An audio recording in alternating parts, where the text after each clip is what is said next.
Jess. Hey, Ron. Ron. That's inside. And Mama K is also here. Hi, Ron. If certain people hear this, they'll find this very amusing, and no one else will. Tonight, we're doing Murder Mystery 2, the sequel to the critically acclaimed darling from Oscar darling. Come on. Yeah, it's an Adam Sandler, Jennifer Aniston rom-com with other stuff happening. So, Jess, you were the one who wanted to bring this onto the schedule. Why would you do that to me? I did. Why would you do that to me? Well, you asked me to choose a few movies and I procrastinated, so I was fashionably late. And then I'm like, all right, shit, I gotta research what movies are actually coming out. And then I just saw a Facebook ad for Murder Mystery 2, and I was like, perfect, I'll choose that one. Oh, my God. And if the listeners don't know, Murder Mystery is a movie that Brennan loathes when it first came out.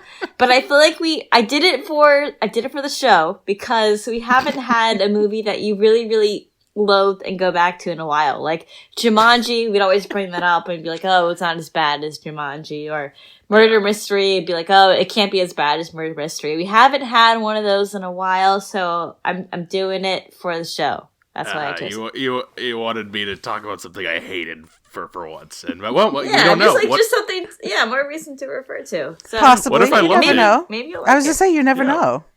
Yeah, what if I thought it was great? Then it's just, I still did my job. I chose a new movie, so you did do your job, and I'll take you doing your job, even if it's at my expense. So the first Murder Mystery, you both said it was what, 2.5, 3-star fine comedy? Is that kind of what you guys said? And then I had like a stroke. I don't even remember what the murder was that they were trying to solve. They were on a yacht. Like, what year did that come out? They were on a yacht. The thing I remember most is that Brennan hated it so much. That's about the thing that... Yeah. Yeah. It's iconic, so that's why we need to bring iconic. It It's iconic. Yeah, I always go whenever we do one of these. I go on my Adam Sandler jag about how he steals money and he's the worst, and he's just. But I don't want to do that right now. The American schmuck, I think, is your wording. The American schmuck, is that the phrase I used? That's possible. I think you said that. I will leave that to the side for now, because this is what this new second murder mystery is about. They're now private detectives, and they're launching their own agency. Nick and Audrey Spitz land at the center of an international investigation when a friend is abducted. This has got 52 on Rotten Tomatoes with a 63 audience and a 5.7 on IMDb. So I think it's down to 44 on something, so... Yeah. Metacritic, maybe? Metacritic, I think, is 44, yeah. Metacritic typically is the more critical one, and then, I think IMDb is the most averagey people one, but that's also the one that tells you the least. It tells you the least, though, because it's like everything's between a 5 and an 8 on IMDb, pretty much. So, like, what's that really telling you? But if you haven't seen Murder Mystery 2, or the first one for that matter, they're both on Netflix right now. They're both in the top. I think Murder Mystery 2 is number 1, and Murder Mystery is number 3 right now, which just destroys all my faith in the movie watching. the state of movie watching. It absolutely wrecks my soul. But it's on Netflix. Both of them are, and they're like an hour and a half. They're short little things. So if you like the Adam Sandler, Jennifer Aniston things, and you don't want to be spoiled for this discussion, that's where you can go find that. So Murder Mystery 2, this is 4 years after the first one in Monte Carlo, and Nick and Audrey Spitz, the main characters, they quit their jobs to pursue being private detectives, because even though a lot of people, I feel like, died in the last one, and they kind of messed a bunch of stuff up, they technically solved a murder in the last one, so they decided to throw their careers away and do that now. And so we see at the beginning, they're not really that good at it, because I don't think they were that good the first time around, but whatever, that's fine. They get invited to a wedding from one of the guys they met on the first one, the Maharaja, and he is got a bunch of family members, and it's got this rich bougie wedding thing. He's getting married to a white lady, and I don't know. They're going to go to this big billionaire's wedding, and it's going to be a great time. But then, of course, at the wedding, a murder happens, and a kidnapping happens too. And now they gotta solve it again. they got to get back on the horse and solve it. And then Mark Strong comes in too. In this, he's bald and he's got business to take care of. I don't know, Jess. What did you think of Murder Mystery 2? Wait, I'm going to throw the question back and ask you what you think of it first. You want me to lead it off? Yeah. Okay.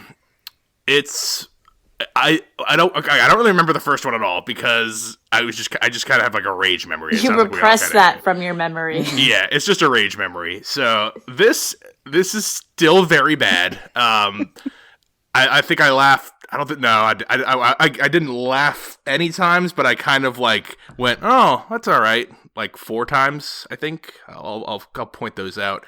Yeah, this is just a big waste of time. You know, it's not as offensive as I remember the first one being, like offensively bad. I mean, but just nothing. The jokes are just not ever funny, and none of the characters are interesting. The only thing you would want, I guess, if you're watching this, is to watch Adam Sandler and Jennifer Aniston talk back and forth because they've known each other for a billion years, so they, I don't know, can believably be a couple. But beyond that, there's just about nothing to hang your hat on. So that's where I'm starting with this. I don't loathe it as much as the other one, but it is a giant waste of time and not funny. So, Jess, what do you think of so now that I've given my beginning point? Yeah, I mean, I think I can only agree with you. I also repressed... I don't think I repressed it from my memory. It's just me and my memory with movies. So this, I have no recollection of the You first repressed one. all of the movies. But, yeah. But I kind of like this. Like, I kind of like what Nicole said when we watched Cocaine Bear. You have to go into it with a kind of mindset. You have to know, like, this is stupid. It's not going to make sense. It's not going to be something that you are going to be really engaged with. It's going to be stupid. So you have to just kind of know this is just going to be stupid and silly. And I honestly chuckled at a lot of Adam Sandler's one-liners. Like, they weren't funny enough where I even remember any of them, but they were good enough to let out, like, a ha-ha-ha, like, right after he said it. Yeah. And when I was watching it, I wasn't, like, waiting for it to end. Like, I knew it was going to be a short movie, but I wasn't like, this is so stupid, like, just bring it to the end. I was kind of, like, on the train. I was on the murder mystery roller coaster. The visuals were obviously terrible. You could tell, like, literally everything was fake, especially the island. Like, the green screen effects was very, very obvious. But I do like how they had, like, the Indian wedding, like, the different cultures. They had a lot of things to look at. They were at the island. They were in Paris. It was just a lot going on. And, I mean, honestly, yeah, I didn't hate it. I kind of enjoyed it. All right, that's fine. That's fine. Okay, are you which side of the fence are you on, or did you love this movie? Oh man, I hate to be in a predictable manner, but I feel like this is just a redux of Murder Mystery for our little podcast here because I'm in the same room with Jess on this. I actually laughed at a little bit of it so much that your dad was like, "Are you laughing at this?" Yes, because that's and this was made to be like, are you actually laughing out loud at this film right now? Yeah, it wasn't like an LOL, like losing yourself laughing, but it was a decent chuckle. Every so often, I might have cracked a smile twice, 3 times, maybe. Oh man! Every so often there was a few things that kind of got it, but this is very much like as far as memory, I don't really have much of a memory of the first one as well, but I feel like I feel the same afterwards. This is a, 1 o'clock in the afternoon, you're hungover from the night before, you just put the TV on and you're like, this is comforting. I can watch this and not have to really pay attention to it. And I can do this every time I'm hungover. This is like a great 1 o'clock in the afternoon hungover movie.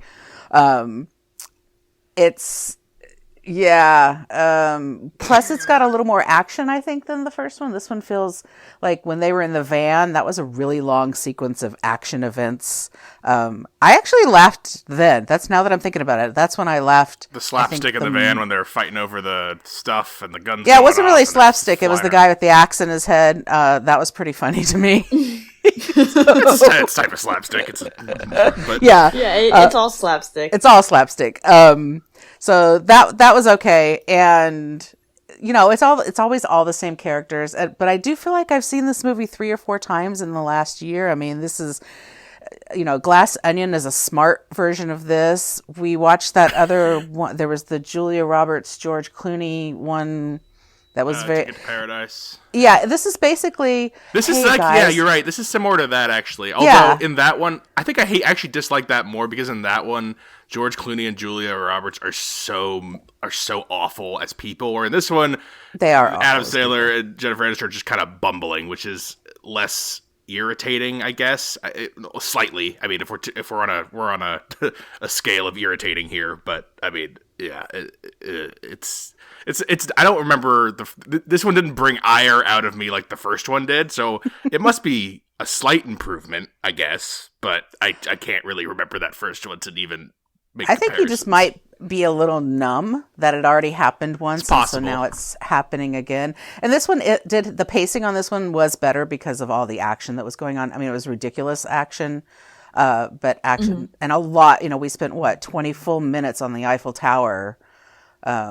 Situation. So I will say I wasn't miserable watching this. I was just glazed bored. Like that wasn't. It definitely wasn't like I was not like clawing my eyes out like the first one. I was more rolling my eyes out. But that's really? I would prefer that to clawing. I have. Well, here you go. I took. Oh, go ahead. Oh, so do you think it's still going to make your top 5 worst? Well, so far I have not seen I haven't seen a ton of 2023. I mean, technically, yes, it is currently on my bottom 5 of the year, but I have only seen, I don't know, like 15, 20 2023 movies so far. So not, it's what? I don't think it will because it's too mediocre. It's like I'm going to forget it. I watched this a couple hours ago. It's just so forgettable. I took my notes. I took my notes during it so I could point out it looks like 4. I had 4 moments where I either like kind of smiled or in my head I thought like, that I kind of appreciate the attempt there. And I bet that's when Jess and I laughed. Probably. Yeah. So here's the 4. The first one is the Colonel loses more of his arm. That's pretty good. And then he gets shot in the arm again. He's going to lose more. I mean, that's kind of the only thing I would ever look forward to is, like, if they just keep making these, like, they just make, because they clearly don't give a shit. Like, they're a top movie on Netflix. The formula is working for them. They just don't They're going to make another one.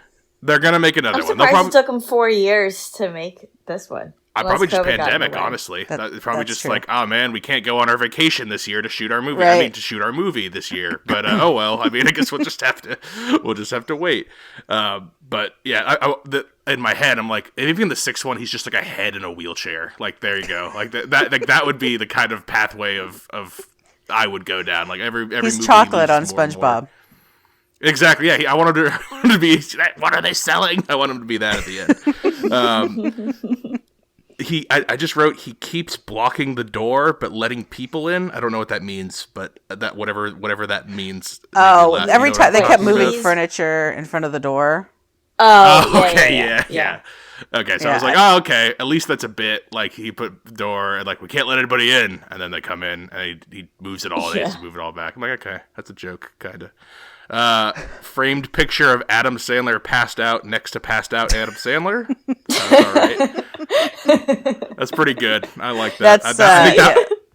I think that was a genuine a genuine. Okay, all right. I'll give in a little bit there. That's not bad. Yeah.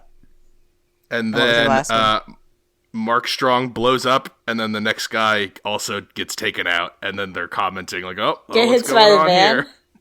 No, when. It's in the middle when he walks out with the briefcase and he goes in and Jennifer Aniston's like, I think he might be in on it. And then the car blows up and then she's like, oh, nope, never mind. And then someone else shows up and he's like, oh, here comes another person. And then that guy gets taken out like, oh shit, I don't know what's going on now. Yeah, he gets hit by the car or something. And then, it's just like a domino effect. I'm like, okay, you know what? That's actually, I kind of like that. That's actually kind of clever. And then it actually kind of a little bit comes back later. Like it actually does have to do with the plot. I'm like, wow, this is like written like this is I was blown away, honestly. Like that level of care in the movie like this, I'm like, this is really stretching for this movie. But yeah, those were the only 4 times. After that, I don't think I cared I anymore. probably had 4 more times, but like I really can't recall what those chuckles were. I should have written them down. That's why I took the notes down, because I was like, I'm not gonna remember this. I even forgot just now reading them. Like I already don't remember. You're like, what do you mean putting furniture in front of the door? I was like, I just wrote furniture in front of door. I don't know what lengthy that means. But,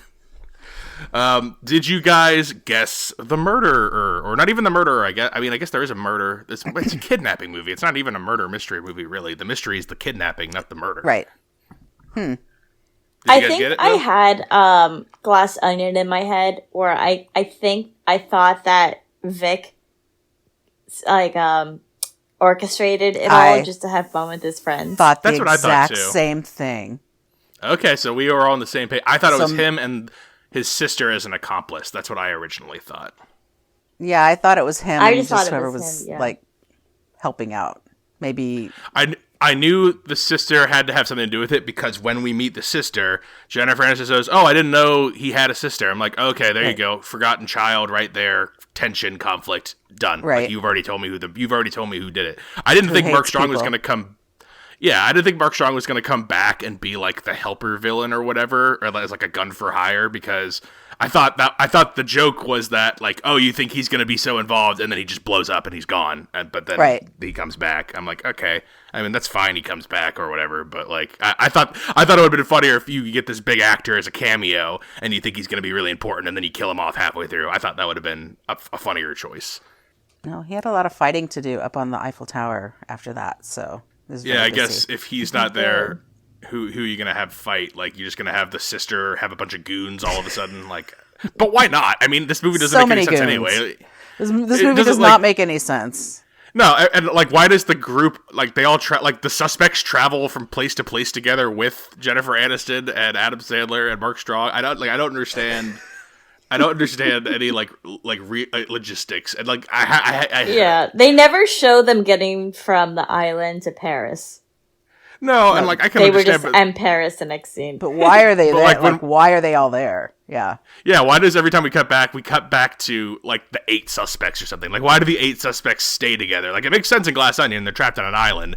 In this, like, they're not trapped anywhere. There's not really any investigation other than from Mark Strong. There's no actual cops ever. Like, I don't understand. This is a movie you can't pick apart and think too deeply into, because it's just many holes. You just gotta just roll the punches and laugh at the few one-liners that Adam says. Nothing Adam Sandler says as a one-liner is ever funny to me, I guess, because I read all the things that made me laugh. They were like set up things. Like, Adam Sandler doing his little quips at the end of something are just... I just hate it. I hate it. It's not fun.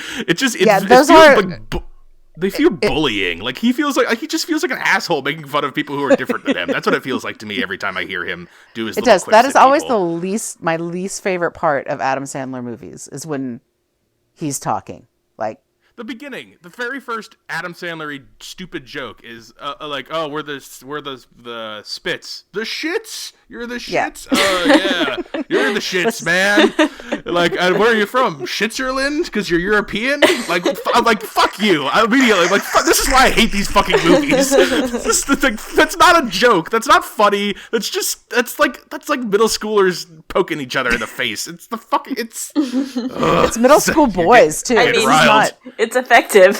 I'm getting riled thinking about those. I feel like this is what happened last time too. The more we talked about it, the more off the chain Brennan became. He was just like, well, yeah, the more I think about what he actually had to, like, because it's like when I'm watching it, I have to like push him existing out of my mind. I have to forget he's Adam Sandler. I have to pretend he's just actor man.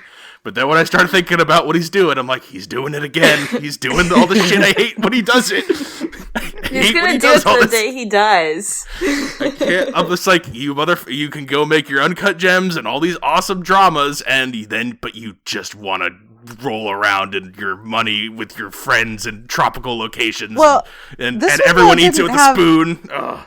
This, outside of Jennifer Aniston, this one didn't have like the whole cadre of friends that we're used to. So it was kind of, I was waiting for one of those people to show up. You know, it wouldn't have been, but like a John Lovitz or, you know, something like that. All his old SNL buddies. Yeah. Flamed at Colin and that guy with the weird eye, David Spade, and Rob Schneider and all his whole cadre of goons. Yeah, none of them almost showed as up, funny as he is.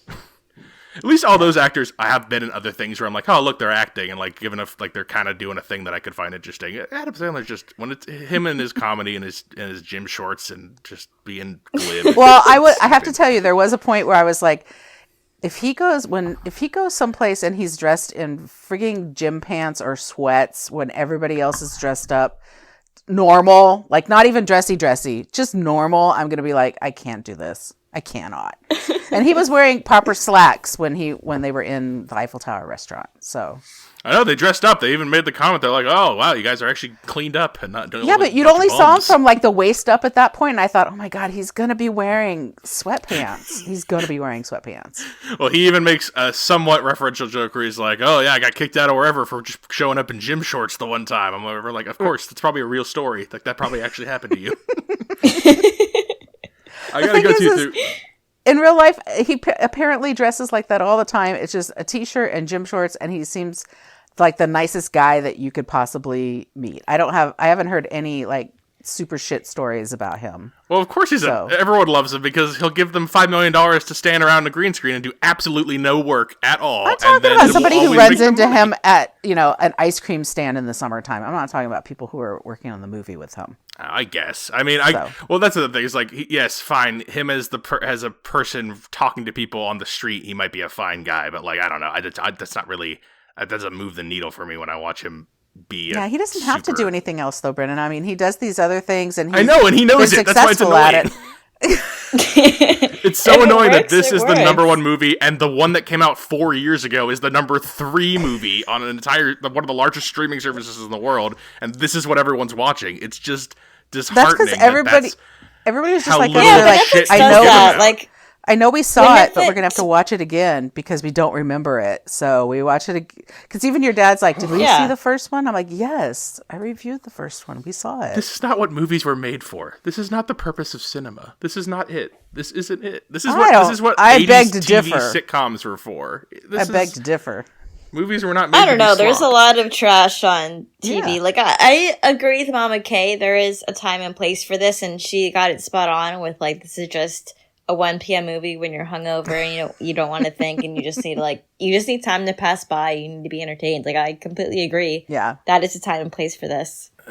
See, okay, so all right, so what is this got? 53 on Rotten Tomatoes, and I'm like, all right, that's half of professional critics giving this a pass. And I'm gonna read you some snippets from Rotten Tomatoes. These are only positive reviews, okay? Only positive. I'm only reading positive ones. All right. Murder Mystery 2's script is okay for the most part. Murder Mystery 2 isn't a perfect sequel. It is what it is. Neither the murder nor the mystery in Murder Mystery 2 is of any note. This is all still positive. What else we got? Nothing more than let's. That's the thing. It's nothing more than a let's make a movie while on vacation movie. I agree with that. That's just basically like the theme of what we're saying of our conversation. None of that is outside of the realm of. Those were our reviews, I believe. Yeah. Oh, here's the most Jess one of all time. You could do worse for something to turn on while making dinner. That's the most Jess review I've ever heard of all time. That is the equivalent of a 1 o'clock hangover movie. People. Yeah. That should not achieve a positive review. If that is the level of which we are setting our standards, this is just not good. We were better than this. We don't need to do this. We don't need to set our standards this low. Why not? People want to feel good. It's just a feel good movie. It's a popcorn movie. There's nothing. I just watched. I'm not gonna lie. I laughed. I'm not gonna. I laughed too. I thought it was kind of funny. That's just. Oh my god! I laugh at other things. I laugh at highbrow stuff, but I can laugh at this too. I know. I just there's lowbrow stuff I laugh at too. It's so lazy. It's so lazy. That's the problem. Is like you can there's cheap stuff that's like at least got some work put into it. There's just no. I don't like rewarding no work. I don't like that. That's just terrible. That's what Adam Sandler is all about. I mean, yeah. It's just. Also, I think there's a lot of work when you're trying to drive a van with a guy's head with an axe in it. That's some work. I mean, I gotta give Jennifer Aniston props for that. Yeah. I'm sure the technical crew had to actually do work during this, but the actors who are getting paid, all the money here, they don't we just don't need to keep bankrolling them for them to do these escapades of mediocrity. It's just not necessary. When Jess says things like movies need to, we're past making bad movies, this is what I point to. I'm like, this is what we should be past. We don't need to make these anymore. This is of a bygone era. You can laugh at much beher stuff. You can laugh at something that's just as mindless, and at least it's got some work put into it. It's just that small little I know, but this is what we're getting. This is what we're going to be getting. This is it. I mean, Netflix is looking at buying AMC. So what is going to happen with that? We're going to wind up seeing these on the big screen instead of seeing these. That's what I'm saying. This is what's happening. People want more escapism that they don't have to. You don't have to think about anything of this movie except for, oh my God, look how beautiful. We should go to the Eiffel Tower. It's very glittery. I like it. I just watched the new. Beautiful. I love it. I just watched the new Dungeons and Dragons movie, and I know nothing about Dungeons and Dragons at all. And that apparently, I didn't know going in, it's a big romp of a comedy, and it's very funny, and it's so clever and fun, and it's for all. It's a PG-13 movie. Anyone can enjoy it. It's got family-friendly jokes, and it's just a wonderful, fun time. Go spend your time with that. Don't watch this. Don't give these people any more of your time and money, people. Do not listen to anyone. Do not listen to anyone but me on this subject. For this, though. Listen to me, listeners. Don't watch this. Don't do it. Please don't. Get the numbers down on these things. It's killing. It's not gonna happen. People are in their house. People don't have to leave their house. If you can start getting the generations to leave their house, maybe you can do something about this. But if people don't have to leave their house, this is what they're going to watch. Period. Yeah. Okay, new topic. Yeah, new topic. Jennifer Aniston is known for just not aging. That's just kind of what her brand is, what everyone says. Yeah. But true. I do think Adam Sandler does look pretty good. His peers, Jim Carrey and Will Ferrell, aren't looking the greatest these days. And by that I just mean they're looking old. But Adam Sandler, I was like, wow, he actually still kind of, he doesn't look like he's aging that much. I think it might be the beard a little bit. Just look older. I do tend to agree with you. I think for a guy, what's he in his mid-50s at this point, probably, or early 50s, something. I don't know. He looks all right. I think he looks pretty good. They're both well together. Now that you say that, though, I think he actually looks a little bit better than he's looked lately. So. I don't know. Oh, you think Maybe this is a cleanup from water? the past? I don't know. Maybe he's got a new skincare routine. The pandemic affected people differently. Maybe it was good for him. Some people fixed themselves, and some people fell in a K-hole, and maybe he found. It's the French face cream that he found when he was shooting in France. He probably just did whatever Jennifer Aniston does. He's probably just I'll do what you do for a couple months and just to clean myself up a little bit. I'll go back to being a schlub. Every woman wants to do what Jennifer Aniston. You're right. I mean, yeah, she looks amazing, and whatever clothes she's wearing, she always looks spectacular. And I will give the smallest. But she's known for that. Yeah, I'll give the smallest of credit is that Jennifer Aniston, they've been couples in movies for a long time. They're real life friends for a very long time. They are a convincing couple. They are convincing. They feel lived and they shouldn't be though. That's the thing. I don't know. I feel like Jennifer Aniston's character is probably a little more trashy than what she actually looks like. If this were a real in-person couple, she would be definitely on the more trashier side than what Jennifer Aniston actually is. That's true. But and you always say Mama K, that Adam Sandler always has these hot women in these movies, and that another point of why he's terrible and why that's terrible. But at least with Jennifer Aniston, it's a peer. It's someone who in our knowledge has been a comedy actor for a very long time and has a long body of work, and they're clearly out of this. They're friends outside of this, so they have they have a natural chemistry that makes it feel like, all right, like at least they're not awkward together. They're banteriness, like, while it's not fun for me, I can see where it's like these do feel like actual people. They're not people I'm interested in. I don't think they're entertaining or funny or anything, but they do feel like people, and I will give the movie props for that. It doesn't feel everything around it feels fake. Like, obviously everything looks fake. All the characters are just like one note and shallow and nothing going on. But at least the relationship between Jennifer Aniston and Adam Sandler feels like a lived-in, real relationship. I'll give it that. It does. He's still dating up, though, 100%, or marrying up, whatever you want to call it. Yeah, but like that. Yeah, but that happens. How many couples you looked at and you kind of scratch your head? Like, that happens all the time in real life, in both directions. In both directions? This could be a podcast on its own, because I don't think that's true. You think a bunch of schlubby men get a bunch of hot women? Yeah. You don't think there's any? You don't think it ever goes the other direction? No. I'm noticing that right now nobody can come up with anybody off the top of their head because it doesn't. So yeah. Well, I have a couple, but I don't like saying it because I feel like it's mean to the women. Because, like, I feel like if you say, like, this guy married up, it's like a win for him. Like, yeah, good for you, man. But if you say, like, a man married down, I feel like I'm just insulting the woman, Does that make sense? I feel like... No, it totally... Like, if you say, it's because we live in a patriarchy. That's why it makes sense. So, yes, that makes sense. But like if you're the woman and everyone's like, oh, why are you like you have such a hot husband, like, and like I would be so much better, like that kind of attitude. I've seen that. There are certain actors I have in my head that I don't want to say because I do think it's mean. I feel like it's mean to the woman to be like, yeah, I do. Because I'm trying to think of one though. Can you think of any, Jess, where the woman? All right, I don't want. No. Wait, so where the women, a guy married someone. Wait, sorry. Married down. What you would call married down. Married down, yeah.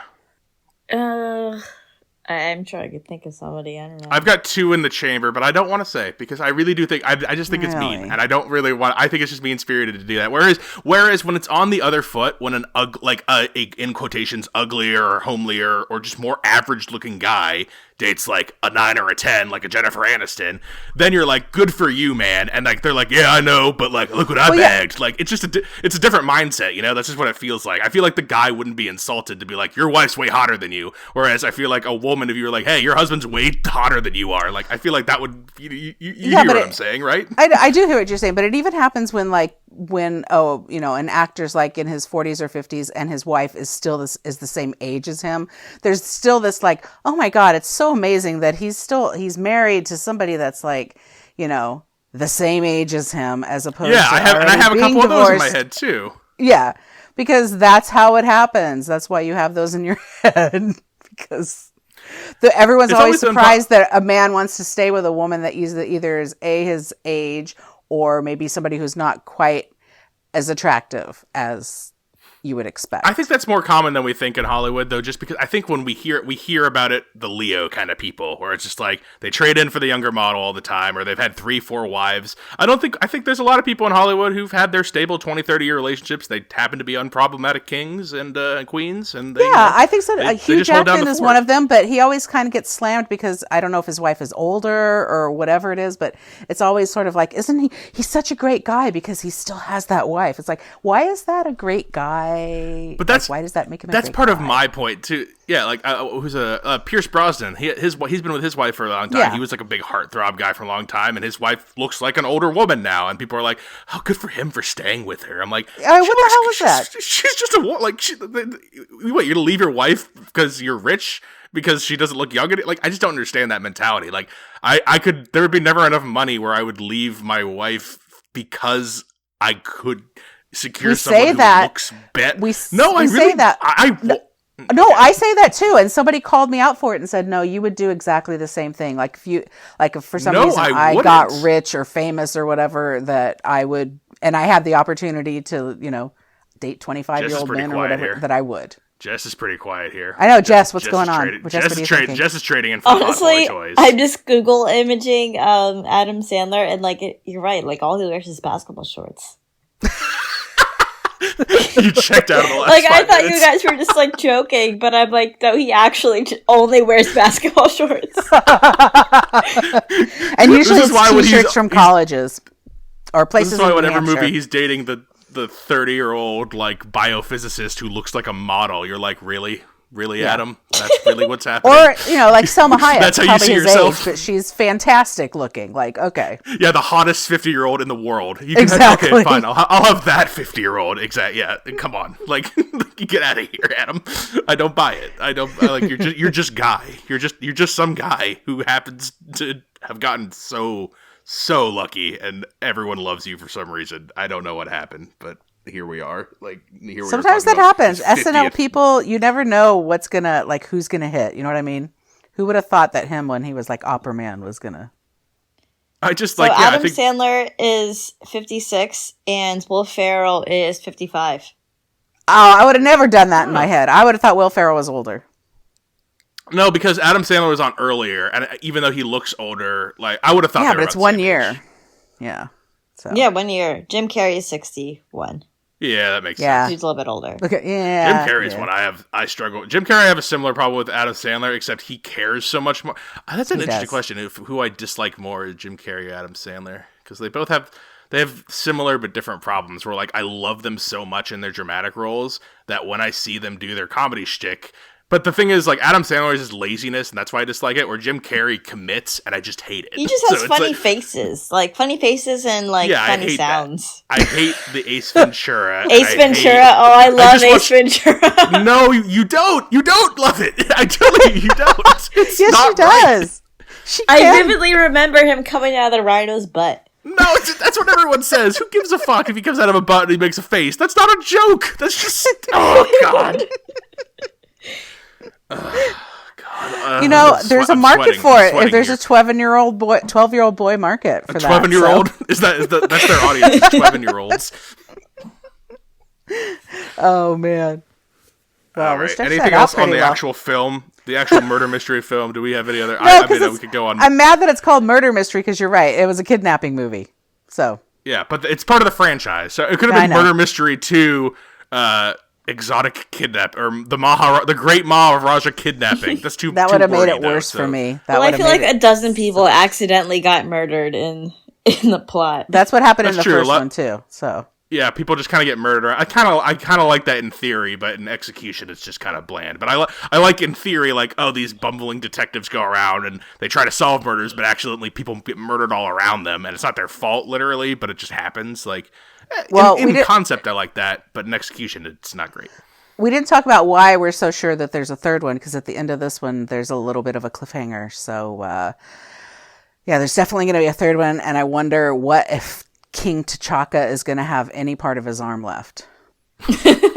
I'm going to guess no. I think he's going to have no arms. I'm thinking bionic arms. That's what we're talking about this one. They're not that expensive, 20, 30 grand. It's only $30,000. Yeah. I said half those lines before they were even said, and Daddy was laughing because he's like, how do you know what they're going to say? I'm like, it writes itself, honestly. It writes itself. Did Lloyd like it? Oh, he thought it was funny. He likes everything. But he is the least discerning movie watcher of all time. Yeah. He likes 98% of things. The only things he doesn't like are when they are too artsy, and then he doesn't care. But otherwise, he pretty much will watch anything and be like, yeah, it's fine. Comedies are okay with him, but he really, really likes, action-y, really bad end of the world movies, and Rocky. Those are the See, I prefer the end of the world terrible movies because you have to that takes work to actually make those. Whereas this, I don't like those work. though. Those are trite for me. So yeah, they're stupid. But this is why they make all these different movies, because there are people that enjoy them, even if they are 1 p.m. hangover movies or end of the world movies. So what?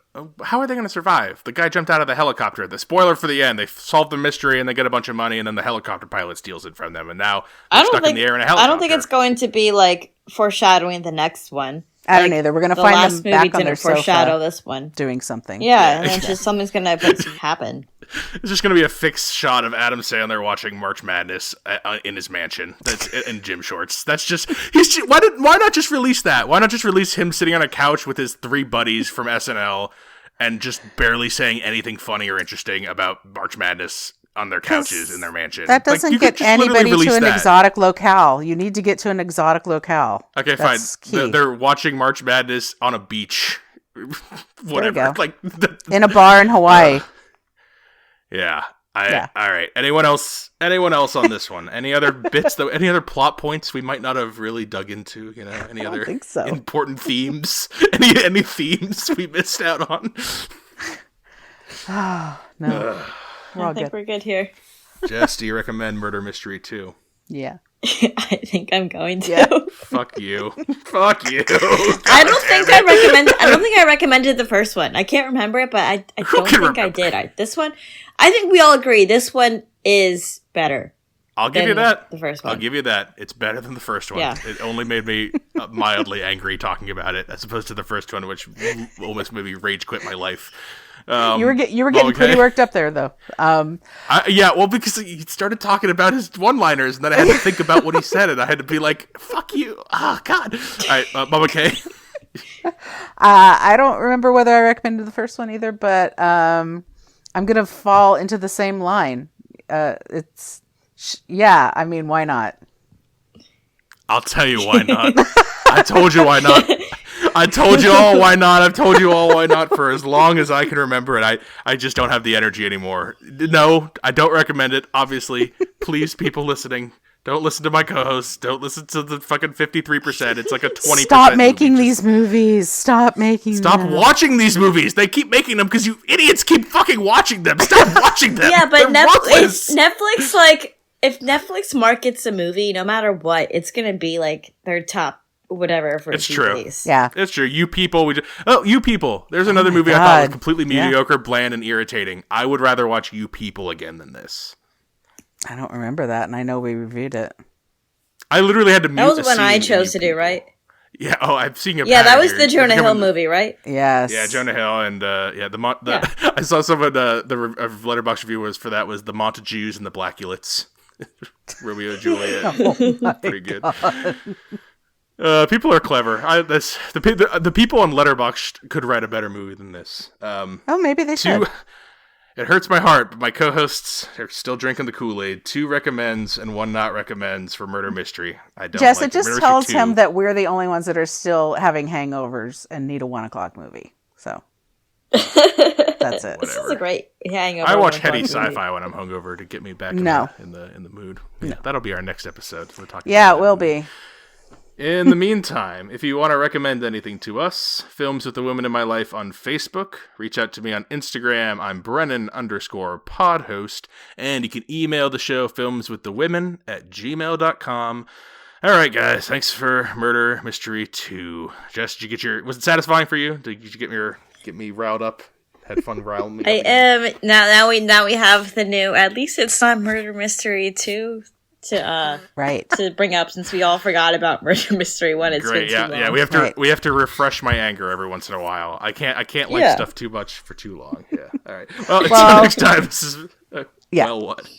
Well, if anybody wants to, recommend any other Adam Sandler, Jennifer Aniston movies for us to do, no, that's not. We would have to do them. So no, we could do this. This is like presidential elections once every 4 years. It's plenty. Oh, okay.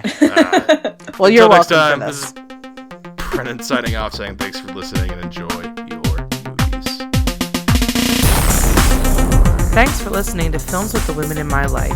If you enjoyed being a listener in our life, please rate and subscribe on Apple Podcasts or on your favorite podcast app. Keep up with the latest from the show on Instagram at Brennan_podhost, on Facebook at Films with the Women in My Life, and on Twitter at FilmsWomenPod. Finally, you can email the show with questions and suggestions at filmswiththewomen@gmail.com. Original music for the show was created by Ian Burke and Chris Iwanek. Original artwork created by Nicole D'Alessio. This show is produced by Brennan Snyder. Thank you again for listening and enjoy your movies.